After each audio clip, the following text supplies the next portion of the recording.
it's your girl, Brianna Williams, LAPC, and I am excited to be back with you for our very last episode of the miniseries, Therapy. No, we don't do that.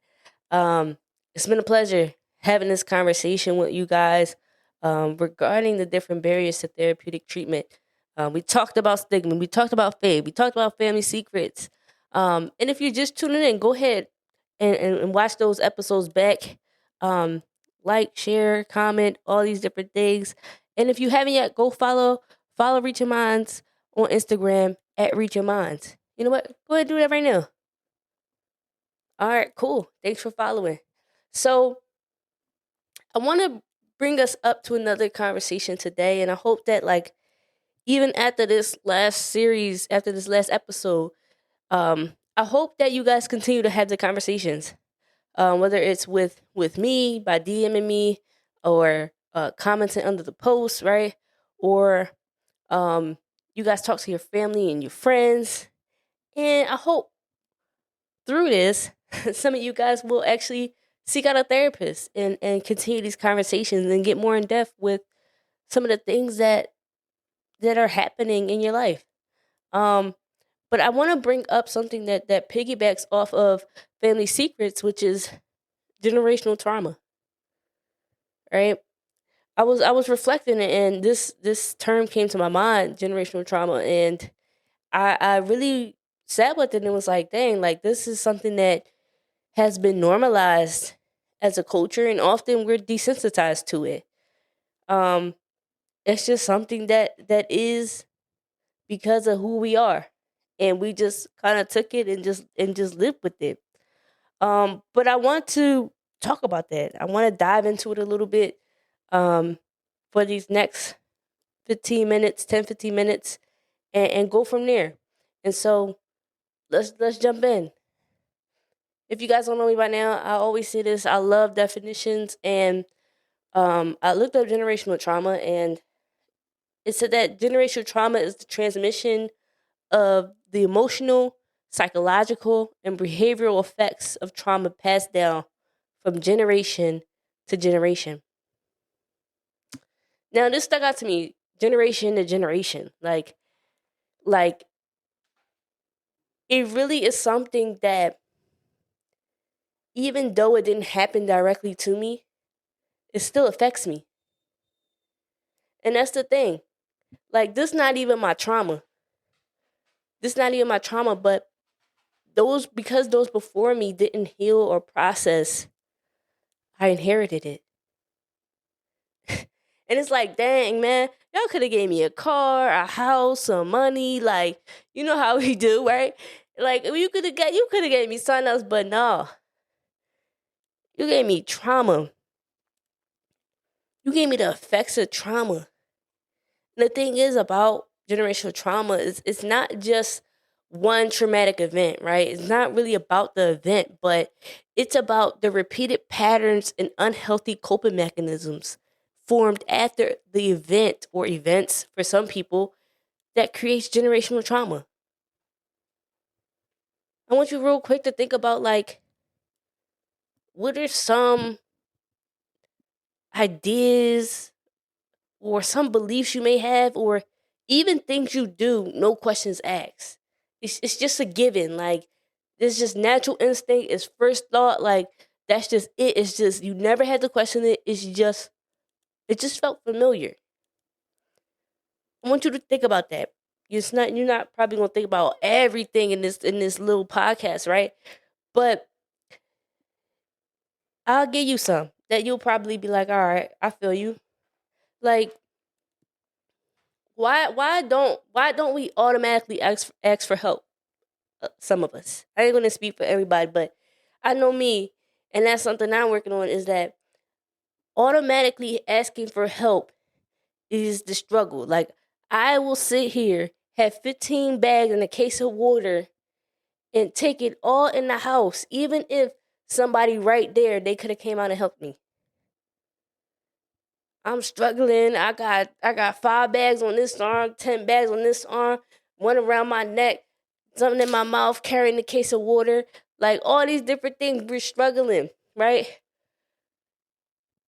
but that was something that was modeled as strength, right? When you got to figure it out on your own, when you got to do it by yourself, there was some sense of accomplishment, there was some sense of pride in being able to be, that strong independent black woman, right, that we always talk about, or just to be that bull, like that's something that we brag about, right?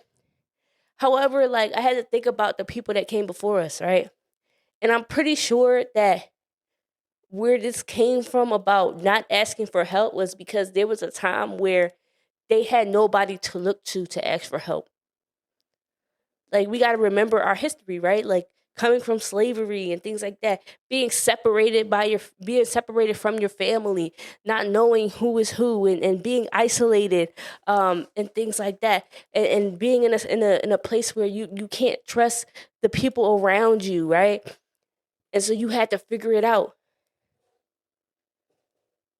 Or how about this? Another example is the hyper vigilant person that notices every movement in a room. Right? They come in a room. They know every exit. They know how they gonna get out. They know if something was to happen, I'm gonna go under this table right here and crawl over here. They know every exit, and that's because they were taught that they had to be aware of their surroundings. Right? They had to be aware of their surroundings. But then I think about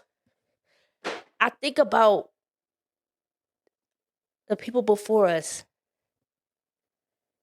and some of them, they probably grew up in places where it wasn't safe walking down your block. They grew up in the midst of gun violence, and even grieved those who became victim to it.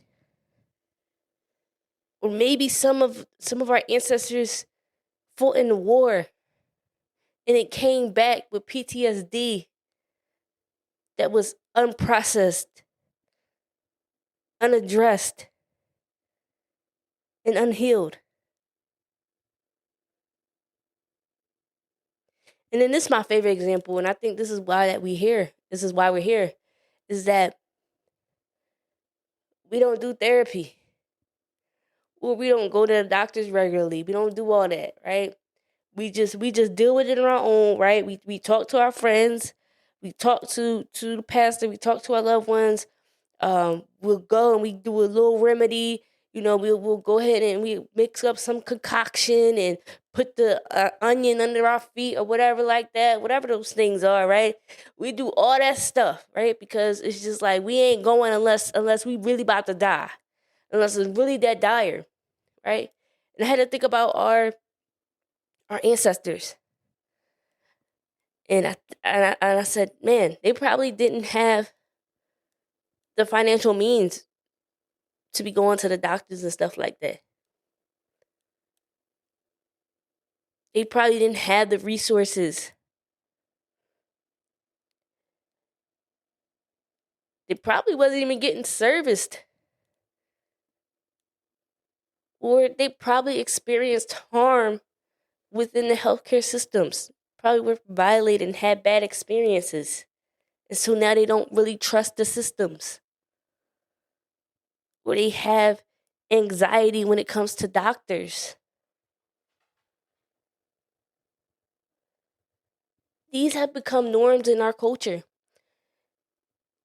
They become norm to our culture due to those before us not unpacking the why and truly facing what happened. Now, we have a bunch of limitations and specific qualifications that deem us as black or of the minority race. Yo, we identify by the wounds of our ancestors. And that's generational trauma. We didn't even experience those things, but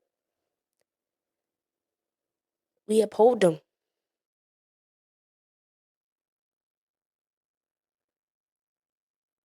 What one generation had to do to survive can become what the next generation struggles to unlearn if we don't break the cycle. For so long, this has been a cycle, and I'm about to break it down for you. the previous generation, right? They experience loss or racism or grief or violence, poverty, abuse, addiction, and whatever else happens, right?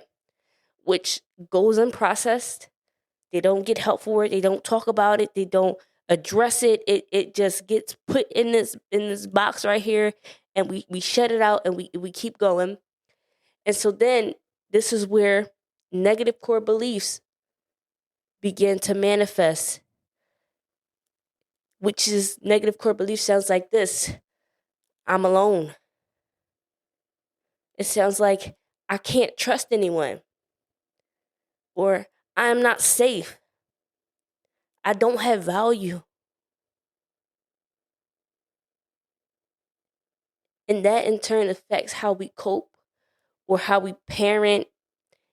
And if you're not a parent, how we even interact with the next generation. And this creates patterns of hypervigilance, hyperindependence, chronic anxiety, emotional suppression, perfectionism, emotional reactivity. And then this just repeats. And it gets passed down to the next generation. And here we go. Baggage on baggage on baggage.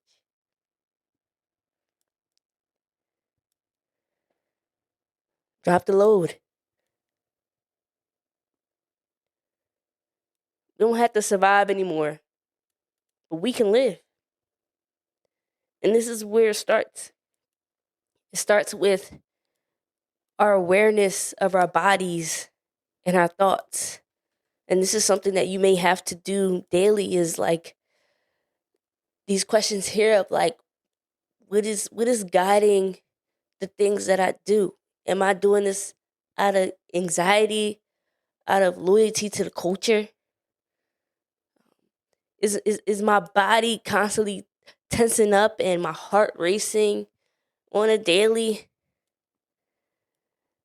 What are your thoughts saying when you're going through the hustle and bustle of life? Is there more worry than peace throughout your day? And after you begin to start becoming aware, unpack the why and dive into what happened, even if it didn't happen directly to you. Or even if you don't know exactly what happened. But you can free yourself of the burdens that others put on you when you just begin to be aware, to address it and face it, to talk about it. And so I challenge you, have open conversations with your families and friends and your community, right? We talk about all this stuff, and we have all these jokes and things like that. And some of these jokes are, some of these things that we've been talking about are a part of our jokes, right? They're so normalized. But let's talk about how we're fixing it. Let's talk about how we're creating change. Let's talk about how we are trying to heal. Let's do the things our ancestors couldn't, wouldn't, and told that they shouldn't do. And this starts by developing new healthy coping strategies. That's how we break the cycle. So let's be real so we can heal. Y'all, we got work to do. And I hope that these last 4 weeks has taught you that you can do that. You can heal. You can thrive. You can live. And yes, you can go to therapy. Thanks, y'all, for having this conversation. I'm Brianna Williams, LPC. I'm out.